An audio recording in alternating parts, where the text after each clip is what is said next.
Today I'm going to be talking about what's the difference between thunder eggs and geodes. As you can see, I have thunder eggs and geodes.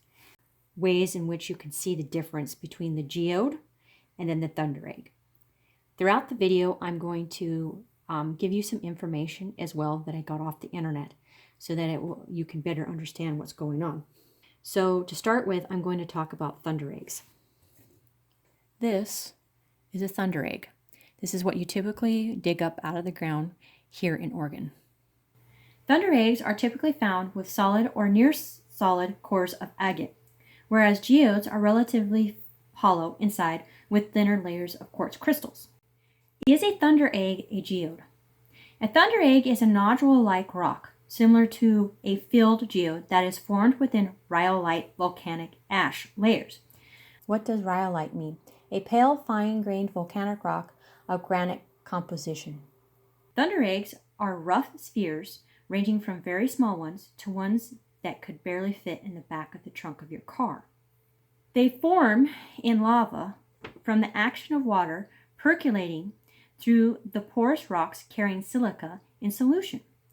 The deposits line and fill the cavity, first with darker matrix materials, then an inner core or agate or calcidity. What is calcidity? It is a form of silica composed of very fine inner growths of quartz.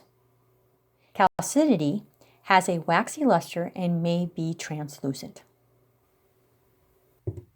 They can come in different sizes and they come in different shapes. This one in particular is a double thunder egg. These have yet to be cut, and I'm going to be talking about cutting in a few moments.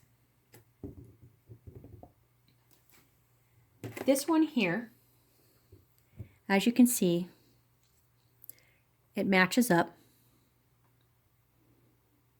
and this one was cut properly. I got this one at a silent auction for about $3, and this is what a good cut egg looks like. One that isn't cut correctly looks like this.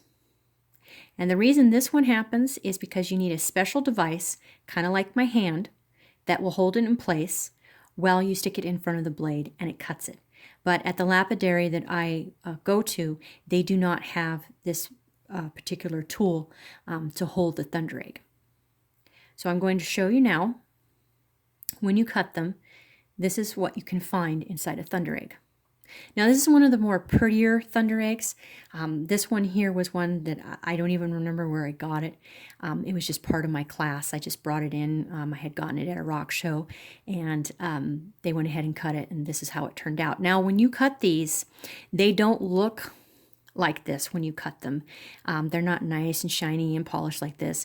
This took about 8 to 9 hours to get this to work. So I went back to the class about 3 times to get this finished. I used different types of sandpaper and polishing. And this is still, in the eyes of the instructor, not done. And he even suggested, because of how much thicker this other piece was, that maybe I could go ahead and cut a slice off of it. And in the future, maybe one day I will. But right now I'm just using them as display.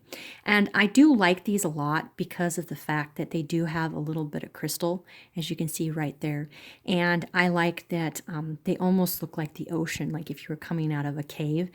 Here in Oregon, it kind of looks like this when you're out on the beach, and those look like waves and stuff. So I was actually very happy with this, but the amount of time I had to put in to get this far was something I'd rather use that time in making a cab, a piece of jewelry instead. The one that I bought, or well, not bought, I more or less won it in the silent auction. Nobody else bid against me. This is what you typically will see, maybe white, more white in your thunder eggs. And this one was already pre-polished, so I didn't have to do anything. It just came like this. But they have this wonderful little star pattern in them. And they can come with plume in them, and the plume is more rare. So plume usually has, like, I think orange, red, and white plumes, and there is a dig site for that, but you have to dig. It's very hard digging. You have to use a pickaxe and some tools and stuff like that. They don't let you use machinery to dig these up. You have to dig them up by hand. They might give you like a shovel or something, but you have to do it yourself. Now, I'm going to jump over and talk about the geodes. I will come back to these farther ones over here. These are more or less some mistakes and different issues going on with them that I want to kind of show you what can happen to a thunder egg. Biggest thunder egg ever found, which is 1.75 tons, is held at the Rice Northwest Museum of Rocks and Minerals, located in Hillsboro, Oregon. They do have it on display, and in a way that you can walk around the entire rock. The thunder egg is, I would have to say, about half the size of a car. I have seen it in person myself, and I do hope to return to the museum because they have rocks from all over the world, not just rocks that are local to the Oregon area.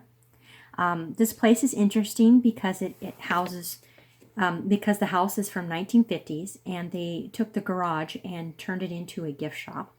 And when you walk into the actual, like when you drive up, it looks like a house. You would never think that this was a museum. When you walk up to the house, that's when you start seeing the actual crystals. You go inside the gift shop, buy your tickets. It's a self-guided tour. And so definitely, if you're in the Portland, Oregon area, I would suggest driving up to Hillsboro and taking a look. As for the 1.5 ton thunder egg, the thunder egg has not been opened, and there is no plans to ever open it in the future. So on to the geodes. So my brother-in-law and my sister, for Christmas, because I was starting to get into it last year, got me a geode kit.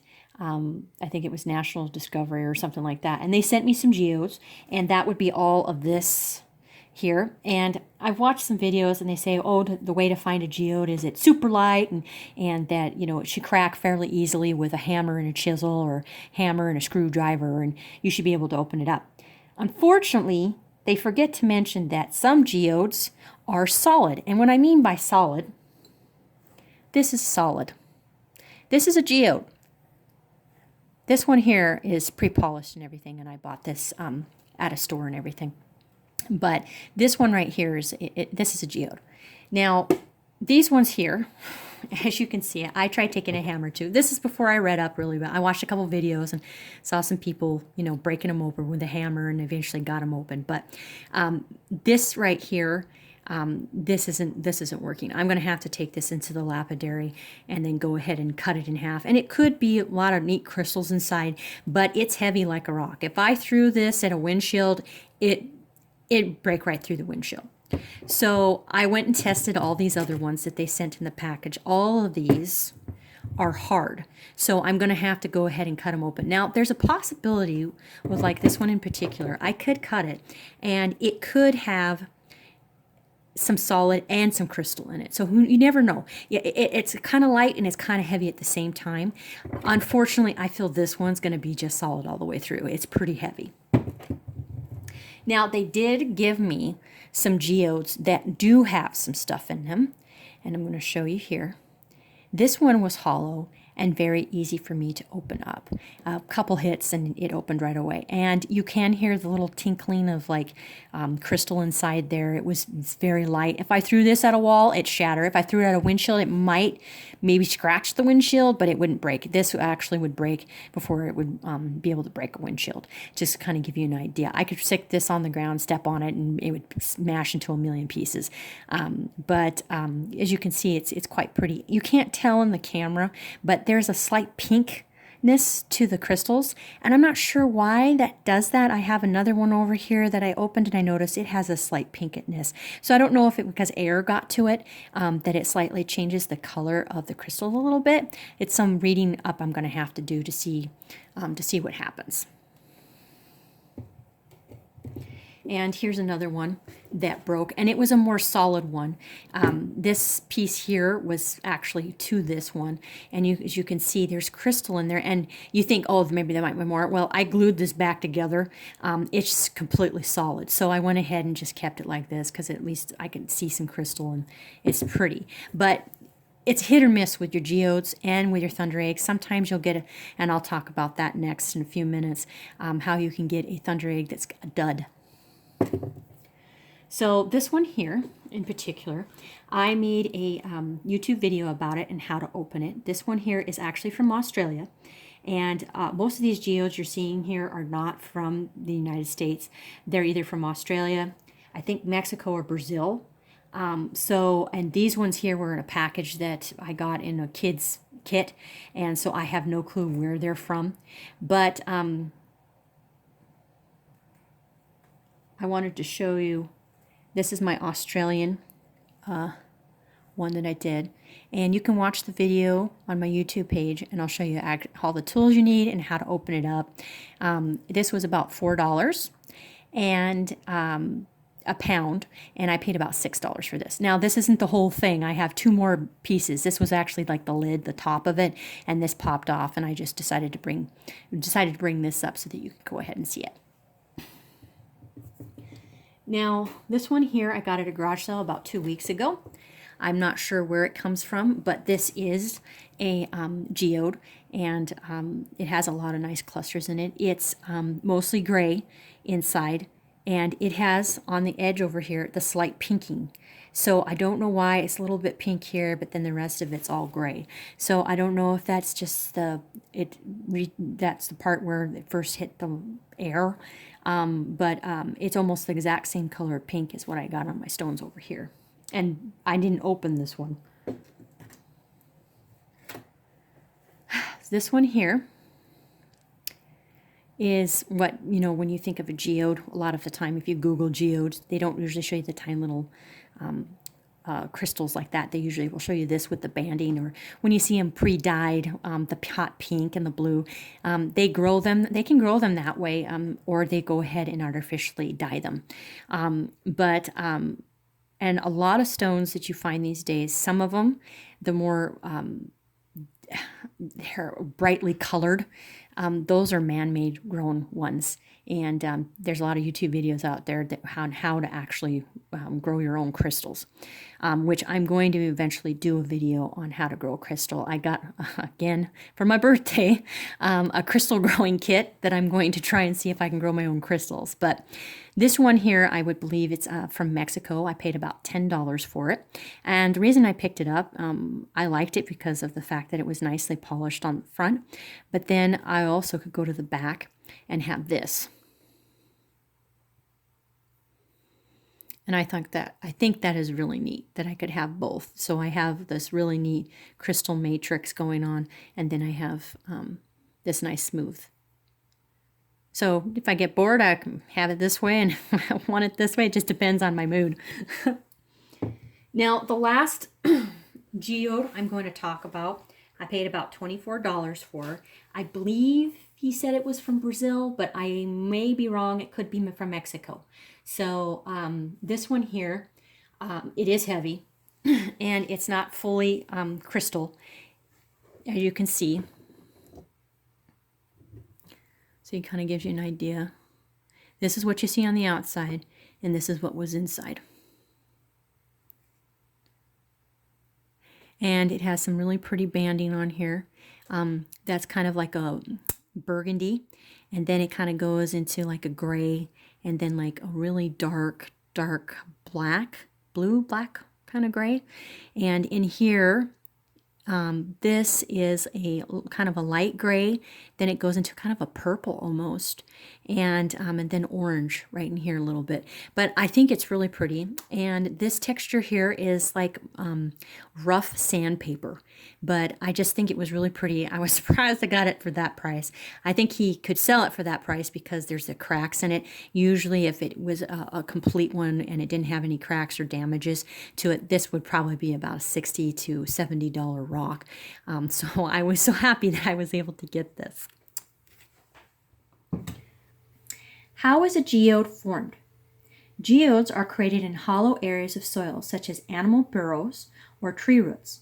They are also formed in bubbles in volcanic rock. Over time, dissolved minerals seep into hollow areas and harden into an outer shell, creating the geode. A geode, which is completely filled with crystals, is called a nodule. Biggest geode found. Crystal Cave, found 1897, while workers were digging a well for a winery located in Ohio on an island which is located in Lake Erie called Bass Island near the village of Put-in Bay. It is 35 feet in diameter with 8 to 18-inch crystals. They give tours on a normal basis. The crystals can be made into a fine powder, and they burn a bright red, which at the time they used to make fireworks. They are not a jewelry-grade crystal, unfortunately. They are too soft. But who would care when they are that large? A few are on display at the Smithsonian Natural History Museum in Washington, D.C. They could still be there, but the article I read was a few years old. Places you can find geodes are in desert-like climates that are either dry and very warm. California, Arizona, Utah, and Nevada are just a few of the places you can find a geode. So now back to talking about the thunder eggs. Now, I wanted to talk about the geodes before I went on and moved on to this next rock that I have right here. This next rock is a thunder egg, and it does have a bit of crystal inside of it. And this particular one, I was told by the owner that they no longer have the dig site open, and it's not a rock you can actually get anymore. So he sold it to me though, and he didn't sell it for really expensive either. I think I only paid like $3 for it, but it was nice of him to kind of let me know the history of it a bit. I can't remember the name. I got to get better at putting the names on my rocks so I can know what they are. I mostly collect because they're pretty or they are interesting to me. I collect a lot of things, and I'm going to talk about it now, that most rock hounds will not keep. They'll throw them away. They will just totally bypass them. But I've only been doing this for 9 months, and so I will pick up what kind of catches my eye. This one here, like he was saying before, you could go ahead and cut them. And I thought this piece was really pretty. This is another type of thunder egg. I'm not sure if this thunder egg came from Oregon or not. This is not, of course, the whole thunder egg, because you can see how thin it is. It's just a part of a thunder egg, but it's still displayable. The gentleman whose garage sale I got it at, this is nicely polished and stuff. It's the same place where I got this one too, and I got them for decently priced. I mean, it's like $2. Now I'm going to talk about this thunder egg. And like I said before, if we had proper equipment at the studio I'm at, we would have been able to cut this properly. I would have loved if I could have cut it going vertically, but he said I had to cut it going this direction. And we decided to go and cut it at an angle so it would at least be a little bit more interesting. This is called a praying thunder egg. And it was 50 cents. I got it at a rock show and a spinning wheel thing that they have for the kids. And I could tell that the person who let me have this, because I could choose whatever I wanted off the table, I think she kind of wanted it. So it made me kind of feel good that I had it. And I kept it for a couple months, and then I finally was like, okay, I need to open this. I got to see if there's anything inside of it. Unfortunately, this is what it looks like. So most rock hounds will throw this away. They wouldn't keep this, but I think it's really neat that you can see in there. And of course, my camera won't catch it, but you can kind of see here in this one that it goes all the way to the back, and it's just all broken up and kind of like a cave. And a good example is this one here. If it had been filled like this, this is what it would have looked like on here. Or as you can see on this one with the star, is very similar to it. This is how, rocks here in Oregon, especially thunder eggs, come. They have this star pattern in them. And this is all broken up. And the reason this happened is, if I can line this back up again, is that before we opened it, we noticed that there was these cracks. And I think there's this one right here. So there's this one right here. You can see dirt got in there. And when I opened it, it was full of dirt inside here. So I had to get all the dirt out in order to see what was inside. So for me, I think it's interesting. It's still an interesting piece, just like this. I've never seen a thunder egg so far that was shaped like this. So I think it's kind of interesting. If there's a possibility I can get another praying thunder egg, I would probably take the time to open it and polish it. And last, I'm going to talk about these. Now, these are thunder eggs. What I have here, I'm going to show you one at a time so you can kind of see what they are. Now, most people would go ahead and step over these. They wouldn't pick them up. They don't like seeing stuff like this. They don't like, the bubbles and stuff. It's all broken apart. I think if I dropped this on the ground a couple times, it would probably fall apart. But I did pay for these. And the reason for that is because I really like the bubbles. I really like how these bubbles showed up in here. And I will try and show you a couple clips or pictures that I took of these out in actual natural lighting. This really shows up really nicely, almost like it's not real. And the reason I got these is because of the fact that they come in such different colors. Like this one here, I don't know if you can see in the camera, but it goes from white bubbles into purple bubbles. And the same thing with this one. It has like pink, purple, and then like a white. And I even have some that are pure white, and they look silky and everything. And so there's a way to clean these up. I could probably cut the bottoms off and polish them really nice so they'll sit nicely on a counter and stuff. But for me, I don't care. I think they're an interesting rock. And I pulled as many as I could. I have probably like 6 more of these bubbled ones. And for me, it was worth it to get them. Where can you find a thunder egg? Some of the best known thunder egg spots in the world are located in Germany and in Oregon. The thunder egg is even the state rock of Oregon. Can a geode be found in Oregon? Oregon, with its geographic and geologic diversity, is a unique state, offering a great gem hunting experience. The high desert and forests of Central Oregon provide great opportunities to find high-quality thunder eggs, geodes, agate, jasper, petrified wood, limcasts, and obsidian. I have yet to really find and see a geode, but I have found a lot of thunder eggs and have been on a few digs so far. But you never know, I could find one. Thank you for watching, and please like and subscribe.